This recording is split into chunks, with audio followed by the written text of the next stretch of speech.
Alors bonjour tout le monde et bienvenue aux Rencontres Surprises. En fait, c'est notre dernière de l'été, dernière rencontre surprise. Je suis présentement, vous voyez, c'est magnifique ici. Je suis présentement à Notre-Dame du Bon Conseil. Puis je suis en compagnie de Madame Diane Descoteaux. Donc merci beaucoup d'avoir accepté de me rencontrer. Donc Diane Descoteaux qui est une poète, écrivaine haïku aussi, qu'on va comprendre un peu c'est quoi ce style d'écriture-là plus tard. Alors qui a gagné plus de 200 prix littéraires, hein, je peux le souligner, c'est quand même assez exceptionnel. Alors, si on vous demande, Mme Descoteaux, aujourd'hui, ça part d'où cette passion-là? Est-ce que ça part de longtemps? C'est apparu dans le courant de votre vie? Ça part d'où la passion d'écriture de poèmes? De poèmes, pardon. Ça part de vraiment. D'abord, bonjour Émilie. Bonjour. Merci de cette invitation, c'est super. Ça part de très très loin, je dirais presque de la naissance. Non, peut-être pas tout à fait de la naissance, bon, mais de l'adolescence. J'ai découvert les grands poètes classiques parce qu'au départ, c'était pas du haïku vraiment. C'était la poésie classique style Baudelaire, Alfred de Musset. Alfred de Musset étant mon dada. Votre idole. Oui, on peut dire ça. Puis j'ai appris en autodidacte, en lisant les grands classiques, puis en les imitant, hein, comme on fait quand on apprend à marcher, quand on apprend à parler. Alors, je les imitais. Puis, en 1989, j'ai lu une dame dans mon village, ici à Bon Conseil, il y avait une petite librairie. Et j'ai découvert un livre d'une dame, Mme Gilberte Leblanc Gilbert, qui habitait tout près, à Saint-Germain, de Grande-Table. Je me mets à lire son livre, puis c'était au miracle, c'était la poésie classique. Là, je me dis, mon Dieu, elle est si près de moi, puis elle écrit la poésie classique, donc je pourrais apprendre les règles à partir d'elle, sans nécessairement imiter les grands qui sont une doigt passé, hein? Pourquoi? Alors, on était peut-être en novembre, fin novembre, début décembre, que je me suis dit, je voulais écrire un poème pour Noël.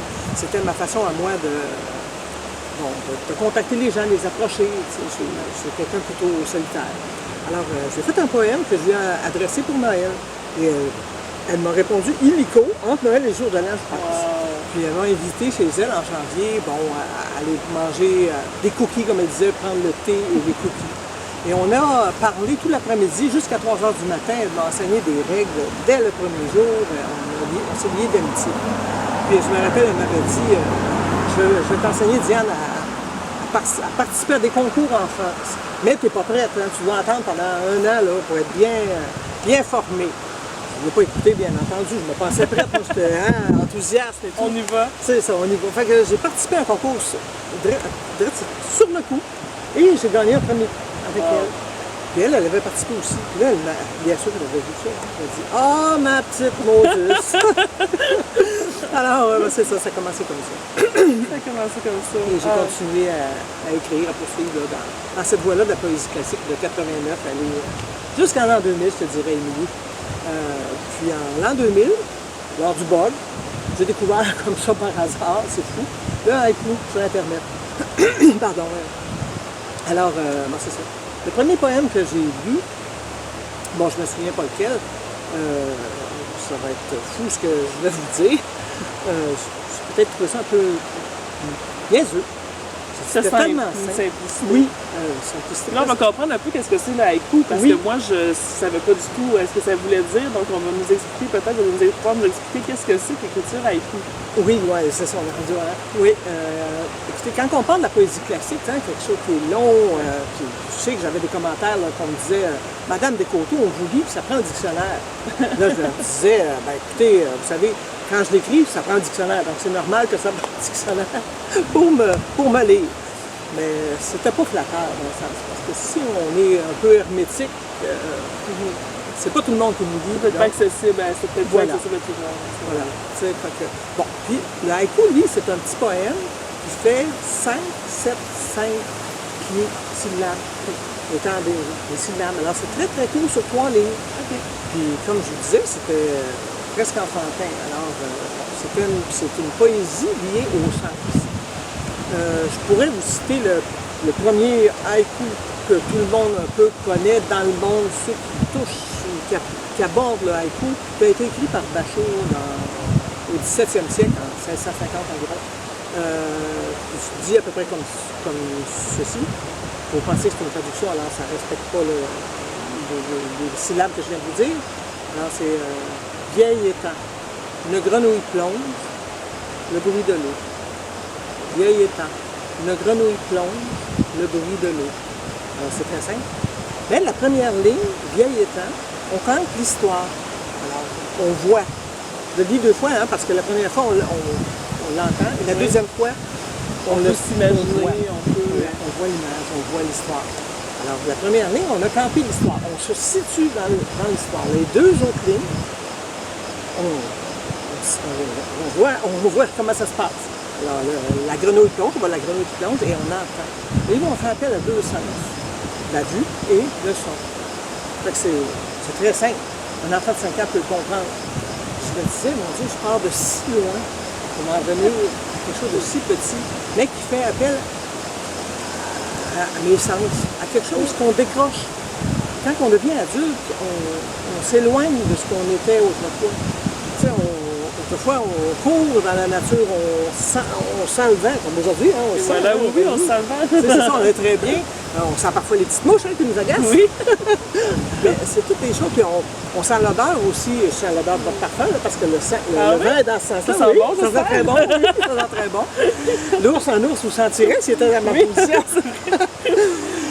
Moi, ce qui m'a surprise dans votre lecture, parce que j'ai lu un peu, j'ai eu la chance de lire quelques lectures, et puis c'est ça, c'est vraiment les sens, hein, et l'émotion, c'est nous qui l'interprétons. Oui. C'est ça que je trouve le fun des haïkus que j'ai découvert aussi, c'est qu'on peut le percevoir d'une façon où on en discutait l'autre jour, là, si on se sent plus fâché une journée, on va percevoir le haïku d'une autre façon.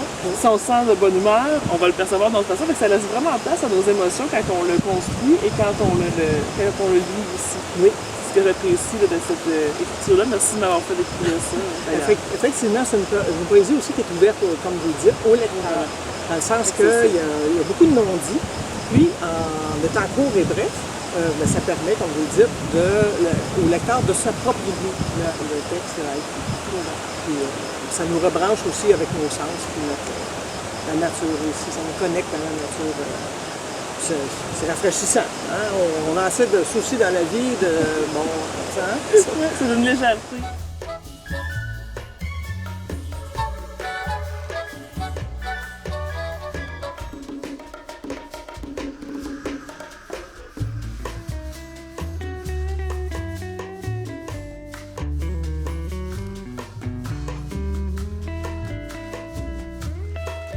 Si on poursuivait quelque chose qui vous rend fier, une œuvre ou une réussite que vous avez faite qui vous rend fier dans votre carrière, une grande fierté, là.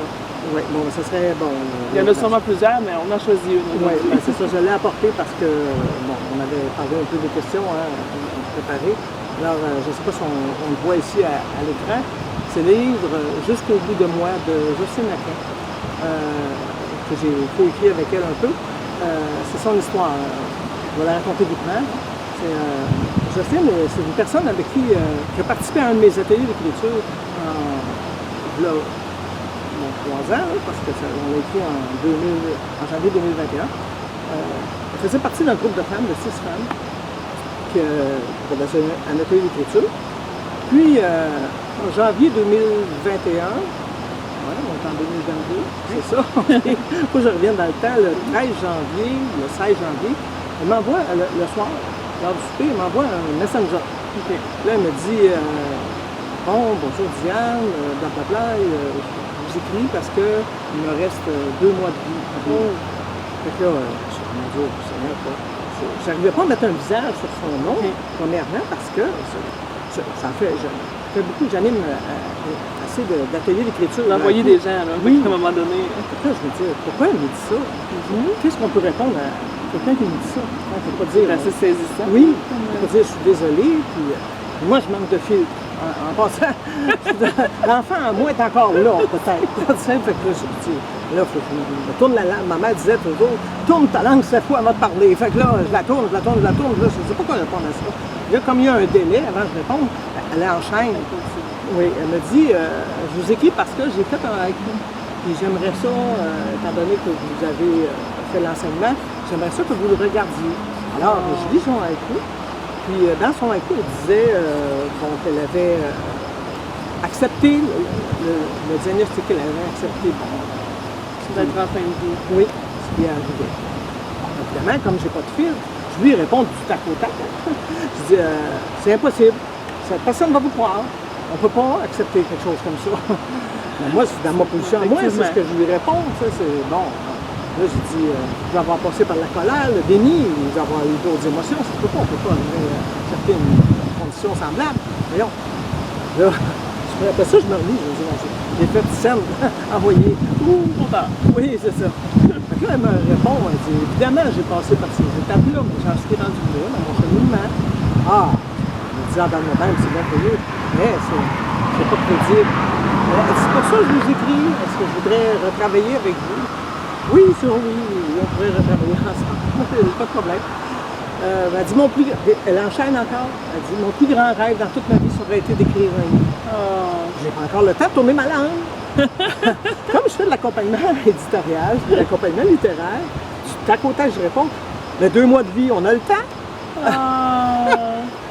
Et On a comme un pu chien réaliser. saute sur un os, Jocelyne me dit, oh, que j'aimerais ça. c'est sa beau. réponse. Et on a commencé le soir même. C'est 2 mois de vie, vous comprenez qu'elle était pas, elle était sur le dilodine, hein? Elle était sur les groupes médicalement parce qu'elle était en phase 4, le cancer était en phase terminale. Bon, fait que j'ai vécu avec elle ce rythme de ses zones de confort et de sa dilodine. Ces zones de confort étaient de nuit. Alors, bon, on a écrit le livre. De nuit. Oui. Fait que le livre a été écrit en 3 semaines. Elle n'a jamais pu voir le produit fini qu'on voit ici. Tu sais, c'est... Bon, puis il y a Nathalie Dupont, qui à un moment donné, au travers de nos échanges entre Jocelyne et moi, parce qu'on a vécu une aventure, là, Jocelyne et moi, presque d'amour, je dirais, parce qu'on a tous les jours, on est Fusionnel, ensemble. peut-être. Oui, très fusionnel. Bon, Nathalie, c'est une artiste peintre de la région. Elle m'envoie une toile, cette toile-là. Là, je me dis, ça ferait tellement de belles couvertures pour un livre.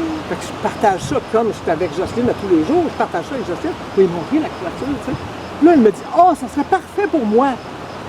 Ah oui, ben oui, pourquoi pas? Fait que là, elle a pris la couverture. Mais c'est magnifique, c'est une belle histoire. Oui. C'est super touchant. Puis c'est tellement... c'est ça a fait tellement quelque chose de beau. Juste pour vous dire, le haïku qu'on a retravaillé, je peux le lire. Le haïku qu'on a retravaillé le soir même, c'est Noël bientôt. Résultat d'examen irrévocable. Noël bientôt. Résultat d'examen irrévocable. Le livre n'est pas larmoyant, c'est pas quelque chose... elle l'avait fait... on ne l'a pas fait non plus dans un style linéaire. Ça veut dire qu'on part du début, puis on suit ça jusqu'à la fin, jusqu'à temps que ce soit la fin. Elle l'a fait de façon... au moment présent. Oui. Aujourd'hui, je parle d'aujourd'hui.